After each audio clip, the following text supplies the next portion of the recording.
જન જન સુખાકારીના આશયને ઉદ્દેશ્ય સાથે આજરોજ બ્રહ્મશક્તિ જાગૃતિ મંચ દ્વારા શહેરના વાઘોડિયા રોડ ખાતે આયુષ્માન વયવંદના કાર્ડ, આધાર કાર્ડ, વિધવા સહાય કાર્ડ, ઈકેવાયસીના કેમ્પનું આયોજન કરાયું। વર્તમાન સમયમાં દવાખાનાઓના ખર્ચ સામાન્ય માણસોને પોષાય તેમ નથી। બીજી તરફ નાની વયે લોકો હૃદયરોગના ભોગ બનતા મહિલાઓ નાની વયે વિધવા બની રહી છે। સાથે જ અત્યારે પોતાની ઓળખ અથવા તો રાશન કાર્ડ, બેન્કિંગ સેવા માટે પણ ઈકેવાયસી ફરજિયાત થઈ છે। પોતાની ઓળખ માટે આધાર કાર્ડ જરૂરી બન્યા છે। ખાસ કરીને 18 વર્ષથી ઓછી વયના બાળકો માટે આધાર કાર્ડમાં સમયાંતરે ફિંગરપ્રિન્ટ્સ અપડેટ્સ કરવાની હોય છે, કારણ કે બાળકોના વિકાસને કારણે ફિંગરપ્રિન્ટ્સમાં બદલાવ આવતા હોય છે। જો 18 વર્ષ સુધી બદલાવને કારણે આધાર કાર્ડ પણ અપડેટ્સ કરાવવા પડે છે। તે જ રીતે સરનામું, અટકનામમાં ફેરબદલ કરવા સાથે આધાર કાર્ડમાં પણ બદલાવ કરાવવા પડે છે। આયુષ્માન કાર્ડ સિનિયર સિટીઝન્સ માટે આયુષ્માન વયવંદના કાર્ડ અત્યારના સમયમાં ખૂબ જરૂરી છે। તે જ રીતે પતિના આકસ્મિક સંજોગોમાં મોત બાદ કોઈ વિધવા મહિલા લાચાર ન બને માટે સરકાર દ્વારા વિધવા સહાય યોજના હેઠળ તેઓને સહાય મળે તે માટે સામાન્ય રીતે તમામ કામગીરી માટે લોકોને લાંબી કતારોમાં રાહ જોવાનો, ધક્કો ખાવાનો વારો આવે છે। ત્યારે બ્રહ્મશક્તિ જાગૃતિ મંચ સંચાલિત શ્રી શક્તિ ચેરિટેબલ ટ્રસ્ટ દ્વારા પ્રમુખ શહેરના પૂર્વ વિસ્તાર વાઘોડિયા રોડ સ્થિત બ્રહ્મશક્તિ જાગૃતિ મંચ પ્લોટ ખાતે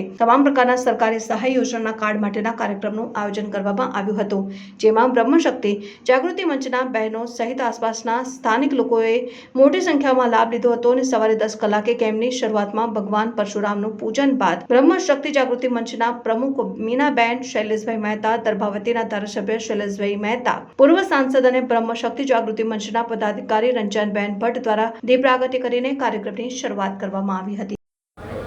આજે બ્રહ્મશક્તિ જાગૃતિ મંચ હંમેશની જેમ અલગ પ્રોગ્રામ કરવાનું દ્રઢ નિશ્ચય સાથે શરૂઆત કરેલી છે। એ પ્રમાણે જન સુખાકારી અને એના માટે થઈ અને જે અત્યારે હાલની તાતી જરૂરિયાત એવા દરેક કાર્ડ કે જે પોતાની માણસની ઓળખાણ છે, આધાર કાર્ડ હોય કે ઈકેવાયસી હોય, જેના થકી અત્યારે બેંક અને બધું જ કનેક્ટેડ છે, એટલે ભારતનું નાગરિકત્વ ધરાવતું વ્યક્તિ પાસે આ બધા ડોક્યુમેન્ટ્સ હોવા જરૂરી છે।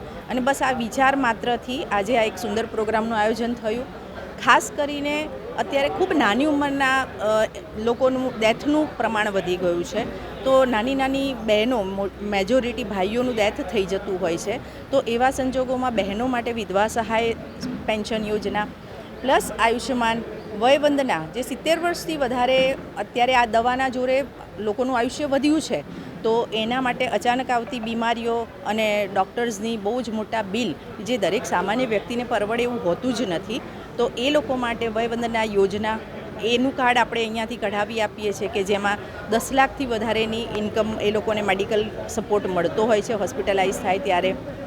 આધાર કાર્ડમાં આપણને પણ અત્યાર સુધી દરેકને નથી ખબર હોતી કે બાળકના ફિંગરપ્રિન્ટ્સ સમયે બદલાતા હોય છે, તો 5 વર્ષ સુધી, 13 વર્ષ અને 18 વર્ષ પછી બાળકના ફિંગરપ્રિન્ટ્સ એ જે એડલ્ટ થઈ જાય પછી એના એ જ રહેતા હોય છે। તો આધાર કાર્ડમાં એ જરૂરી છે આયોજન કે દરેકે પોતાના આધાર કાર્ડને પણ અપડેટ કરાવવું પડે।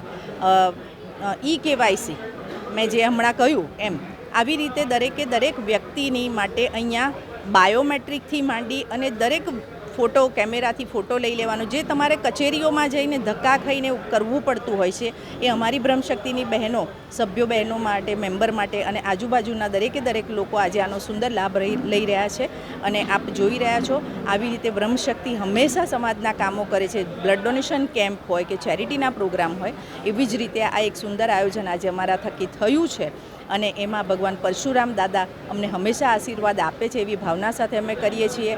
અમારા માનનીય બેન રંજનબેન ભટ્ટ પણ હમણાં ટૂંક સમયમાં અહીંયા આવી રહ્યા છે, રસ્તામાં છે। શૈલેષભાઈ એટલે બ્રહ્મશક્તિનું પીઠબળ છે, તો શૈલેષભાઈ સોટા એ પણ હમણાં અહીંયા આવી રહ્યા છે અને એમના આવ્યા બાદ અમારું આ દીપ પ્રાગટ્ય થશે। અને આજે અમારા વિસ્તારની દરેક જે ગ્રુપ અલગ ચલાવતી બહેનો અને એમના મંડળની દરેક સભ્યો પણ અહીંયા હાજર છે। Thank you.